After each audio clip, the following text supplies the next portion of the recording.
Welcome to Smashi Business Show. I am Warid Ahmed. And I'm Abdul Majid Awan. And today, as you guys can see, do you see all these flowers over here? They're really beautiful, and to be honest, everyone will be trying to steal them after the show, I guess. That's for sure. So these flowers over here, they're from Flowered. And Flowered, by the way, guys, it is absolutely insane. Any kind of flower service that you would like, they offer. If you want to give a gift to your sister, your mom, your daughter, Flowered has all of these services. So make sure to check it out. Make sure to also check them out on Love in Dubai. Did you see like the Tesla truck with the flowers? Yeah, it was great. Everyone is looking out for Tesla trucks, I guess, in Dubai. Yeah. Whenever there is a Tesla truck, there's a story from someone. And we've seen over the past like 2-3 months, they're going crazy. And with flowers on them, it looks beautiful, to be honest. It does. Yeah. And it has over 800K views. Nice. Which is absolutely insane. What I was looking at, this is a local startup. It's the local business. It's not like from Europe, these flowers. They may be imported, but the setup is local, Middle Eastern.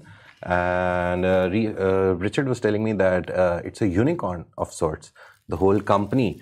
So it's a nice startup. Please order flowers for them and give it to your wives. Give it to your girlfriends. Give it to your mothers.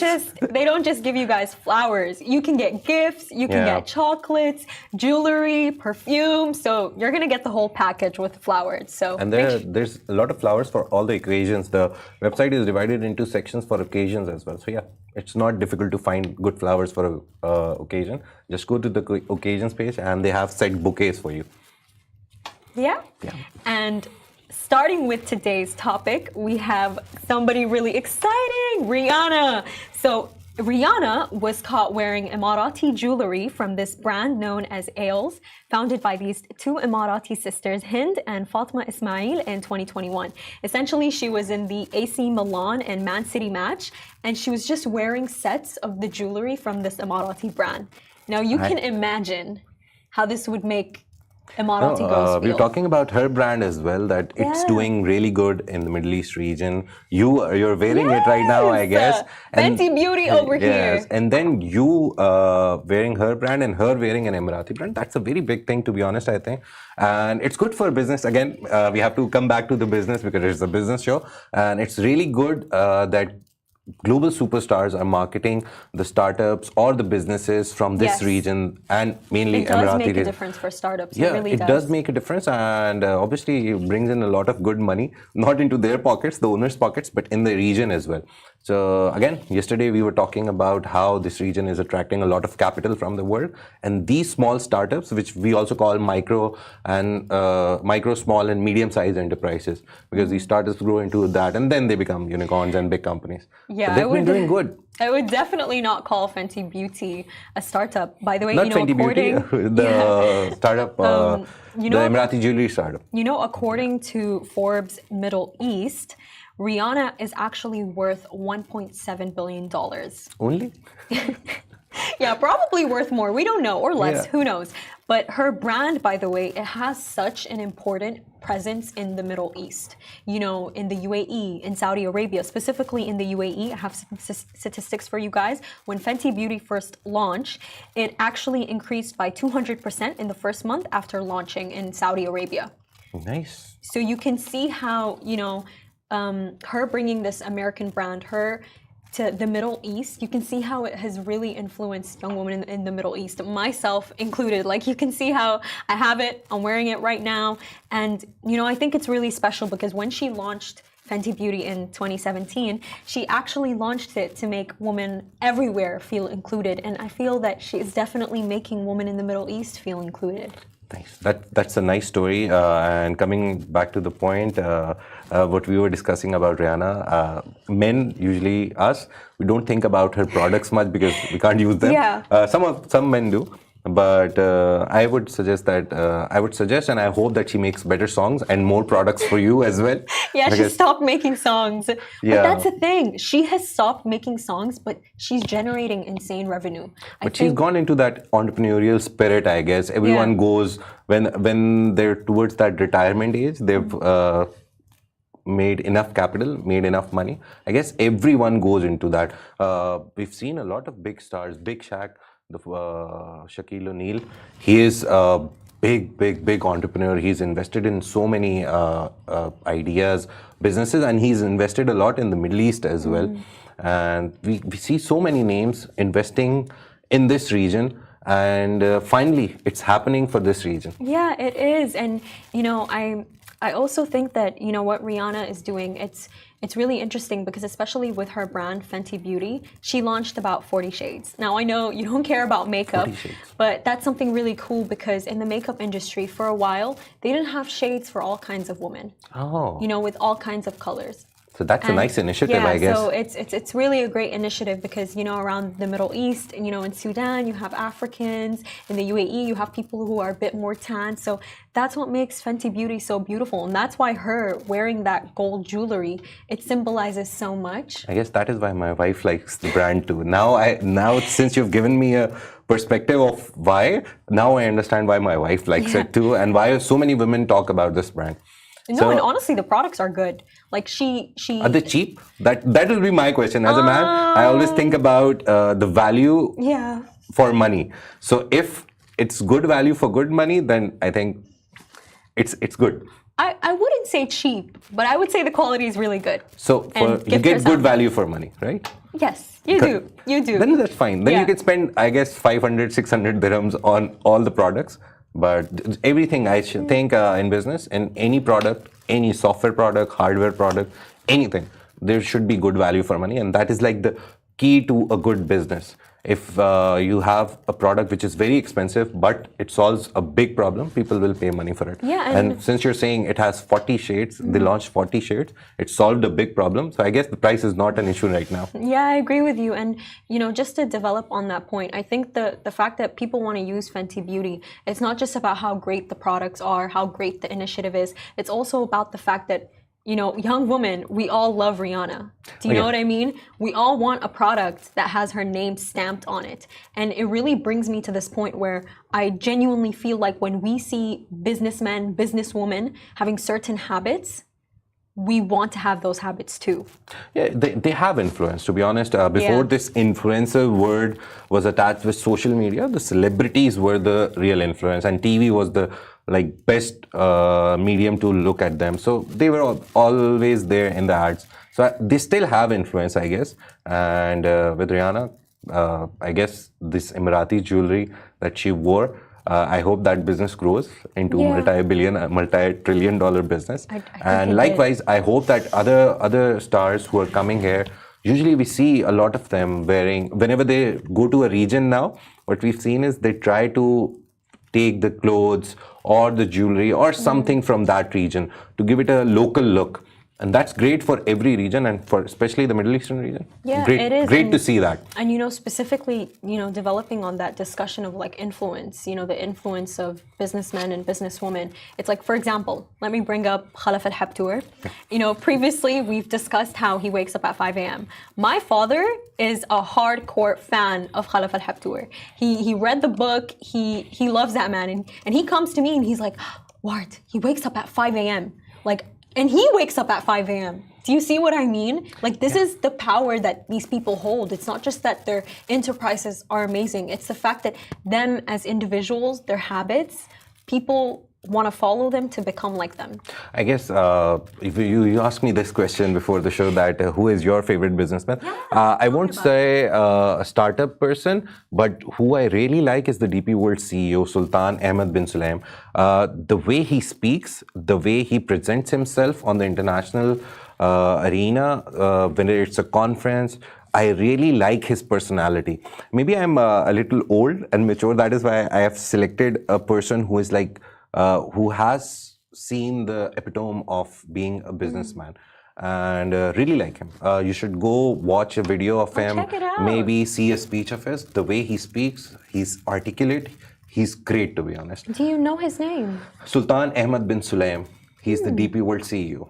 I'll check it out. DP World is a big thing in the Middle Eastern region. They handle nearly 30-40% of the logistics. So it's a big brand. Yeah, it definitely is.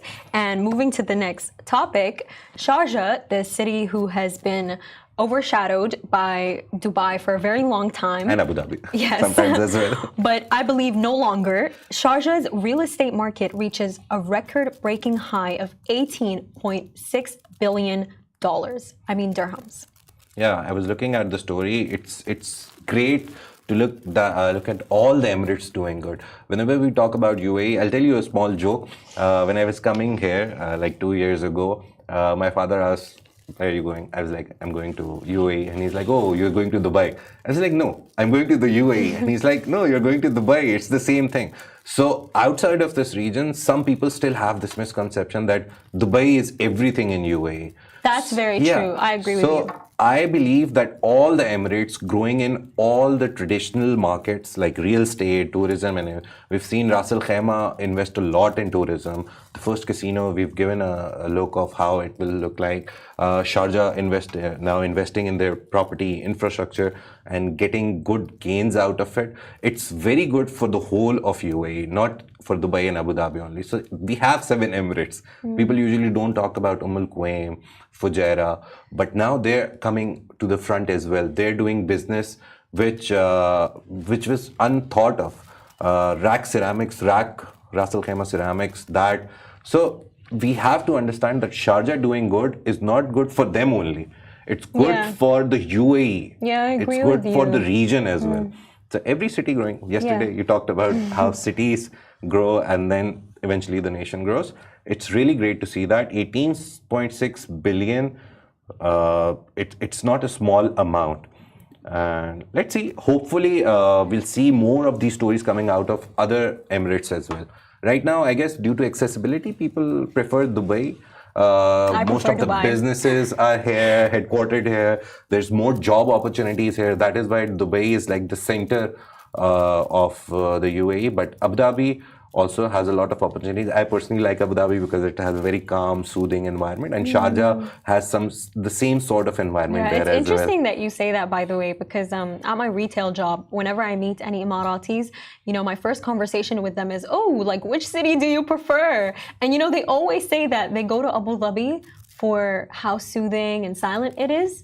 And that Dubai, it's just, it's always bustling. But then I remember one person said that I personally think that the people who like Abu Dhabi are the people who are broke.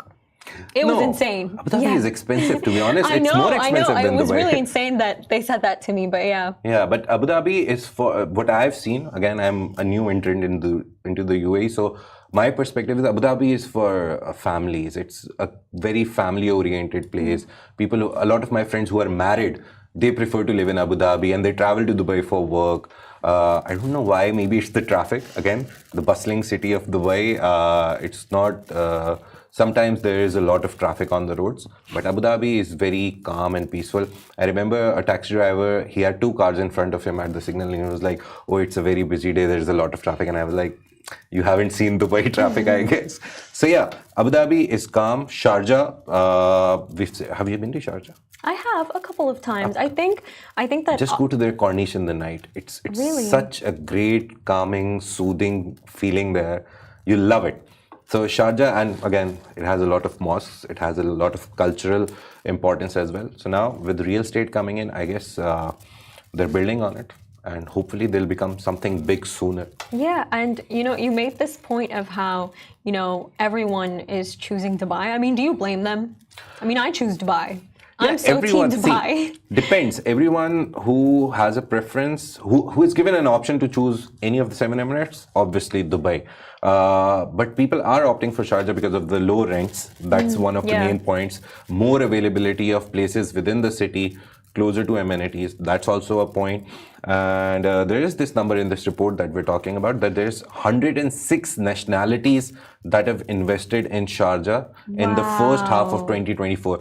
So 106 nationalities. Already this region is very diverse. We have nearly 200 nationalities living here. But people going to Sharjah now after Dubai, that's a very good sign for the whole of the UAE property market. Not only for Sharjah, not only for Dubai, not only for Abu Dhabi. So I guess it's mainly because of the low purchase price as well. And then obviously Sharjah will grow eventually.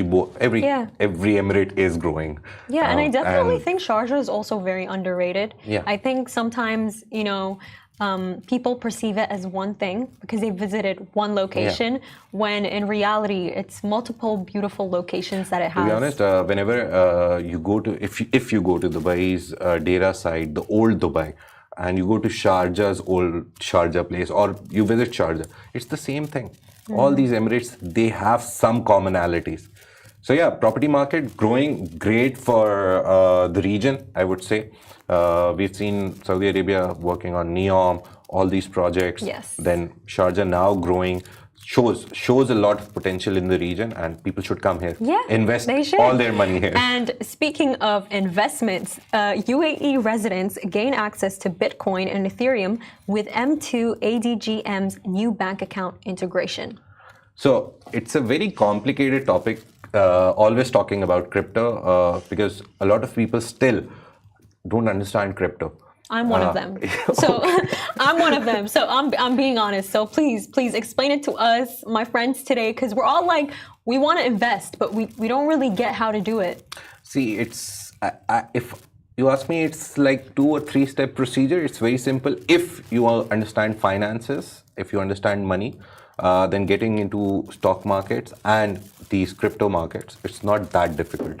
You just need to understand that there is, for example, this flower is for 1 dirham, and you have this flower, and I come to you and I think that soon this flower's price is going to raise. It may become 1.5 dirhams in the next 2 hours, 3 hours.